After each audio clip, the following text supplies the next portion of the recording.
नमस्कार विद्यार्थी मित्रांनो, मी प्राध्यापक श्रीकांत मुजमुले. टीचर्स एक्झाम कट्टा चॅनलवर तुमचं स्वागत आहे. मित्रांनो, अलीकडेच शासकीय स्तरावर 5012 पोस्टसाठी असिस्टंट प्राध्यापक पदासाठी मान्यता देण्यात आलेली आहे ही पदे भरण्यासाठी. आता ही पदे भरल्यानंतर अजून एक मोठा प्रश्न उद्भवणार आहे.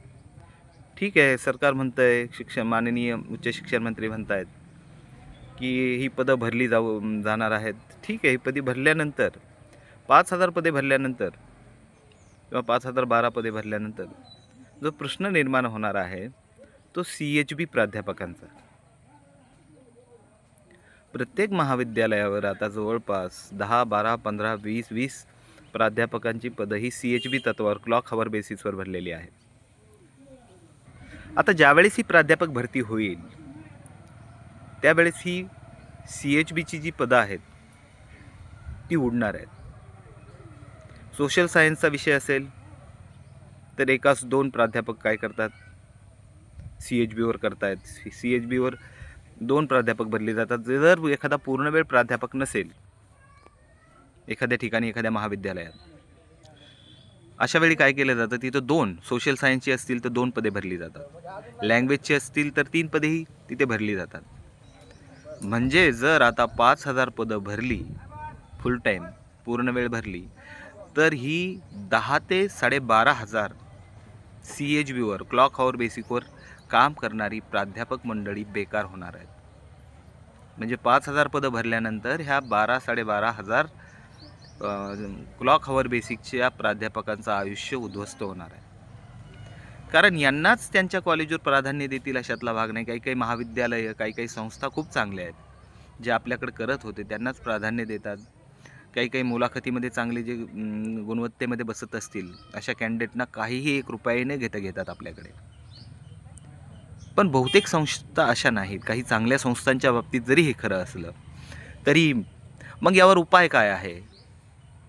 एक तर शासनाने ही भरती MPSC थ्रूच घ्यायला पाहिजे, किंवा पवित्र पोर्टलसारखं एखादं पोर्टल यांनी काय करायला पाहिजे, प्राध्यापक भरतीसाठी नेमायला पाहिजे. म्हणजेच जे सुशिक्षित नेट सेट PhD धारक आहेत, जे क्लॉक हवर बेसिकवर प्राध्यापक काम करतात, त्यांना एकतर त्यांच्या मनात किंतु परंतु राहणार नाही की आपण मेहनतीत कुठेतरी कमी पडलो असं वाटून जाईल.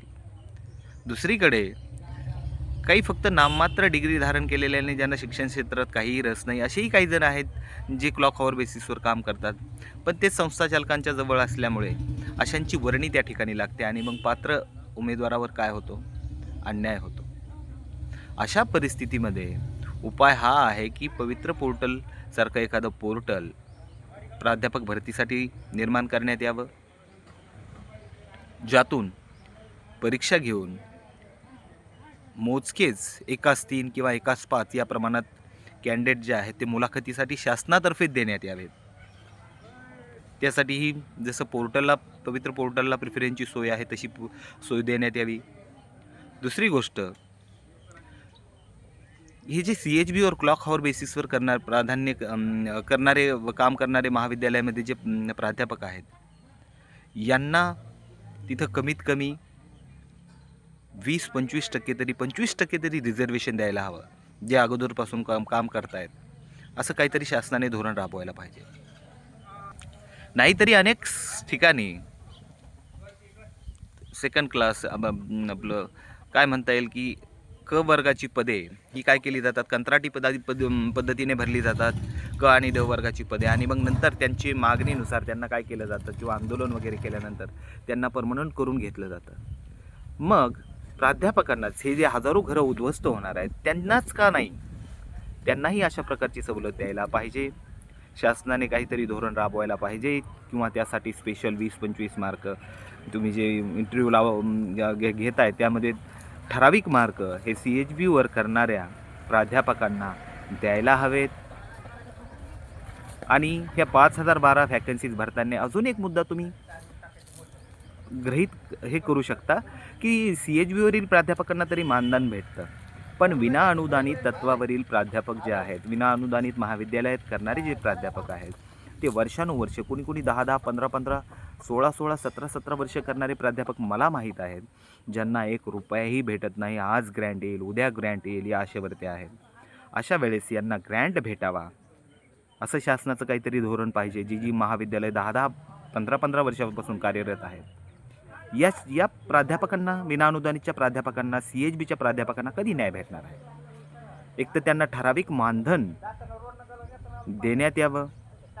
दुसरी गोष्ट, त्यांनाही ही जी शिक्षक भरती आहे, या शिक्षक भरतीमध्ये विनाअनुदानितच्या प्राध्यापकांनाही अनुदानित महाविद्यालयावर काहीतरी रिझर्वेशन असायला हवं. शासनाने यासाठी काहीतरी ठोस पावलं उचलायला पाहिजेत. नाहीतर ही हजारो घरं जी उपाशी आहेत आजही शासनाच्या निर्णयाच्या प्रतीक्षेत, त्यांच्या घराचं असंच वाटोळं होत राहणार आहे. विनाअनुदानित आणि क्लॉक हवर बेसिक CHBवरील प्राध्यापकांचा प्रश्न खूप मोठा आहे. त्या संदर्भानेही शासनाने विचार करावा, अशी अनेक वर्षापासून बऱ्याच संघटना मागणी करत आहेत. नवीन विनाअनुदानित महाविद्यालयांना मान्यता देतानाही तिथे जो स्टाफ भरला जाणार आहे त्यांच्या पेमेंटविषयी काहीतरी धोरणात्मक निर्णय शासनाने घ्यायला हवा. त्याबाबत सक्त पावले उचलायला हवीत. आणि हे जे 5,000 पदं भरल्यानंतर 12-12,500 क्लॉक हवर बेसिक निर्वासित होणार आहेत, यांच्याही भविष्याची शासनाने काहीतरी सोय लावावी. प्रश्न खूप मोठा आहे. याविषयी आपण आवाज उठवतो आहोत. या संदर्भात मध्ये आपण व्हिडिओही देत असतो. परंतु जसा प्रतिसाद ज्यांच्यावर अन्याय झाला आहे त्यांचा पाहिजे तसा अजूनही तसा प्रतिसाद कुठेतरी हार मानलेली दिसून येते. पण मी CHB आणि विनाअनुदानित प्राध्यापकांचा प्रश्न मांडत राहील. चॅनलला सबस्क्राईब केलं नसेल तर करून घ्या. धन्यवाद.